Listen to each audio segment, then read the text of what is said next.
2 மாசத்துக்கு முன்னாடி முருங்கை மரத்துல கம்பளி பூச்சி வந்துருச்சு. அப்போ பார்த்தீங்கன்னா, நம்ம துணி துவைக்கிறோம்ல, அந்த சோப்பு வச்சு நல்லா வந்து தண்ணி மிக்ஸ் பண்ணிட்டு, அத ஊத்தும்போது அது ஒரு 2 மினிட்ஸ்ல வந்து அப்படியே செத்து போயிடுச்சு.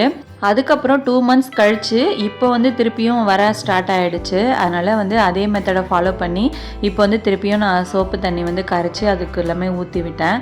அதே மாதிரி வந்து ஒரு 2லேருந்து 3 நிமிஷத்துல அப்படியே எல்லாமே செத்து போயிடுச்சு. வெயில் காலத்தை விட குளிர் காலத்துல அதிகமா வந்து இந்த மாதிரி கம்பளி பூச்சி வரும்னு சொல்லி கேள்விப்பட்டேன். இப்பதான் வந்து வெயில் ஸ்டார்ட் ஆயிருக்கு.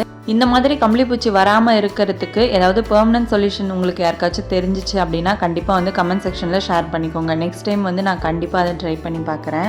லாஸ்ட் டைம் வந்து 3 மரத்துலையுமே கம்பளி பூச்சி வந்து இருந்துச்சு. ஏன்னா நான் வந்து கவனிக்காமல் விட்டுட்டேன். இப்போ வந்து ஸ்டார்டிங்லேயே பார்த்துட்டேன் அப்படின்றதுனால இந்த ஒரு மரத்தில் தான் வந்து ஸ்டார்ட் ஆகிருக்கு. 2 மினிட்ஸில் எல்லாமே வந்து செத்து போயிடுச்சு. அதே மாதிரி வேறு ஏதாவது டிப்ஸ் இருந்துச்சு அப்படின்னா கண்டிப்பாக வந்து கமெண்ட் செக்ஷனில் ஷேர் பண்ணிக்கோங்க. தேங்க்யூ.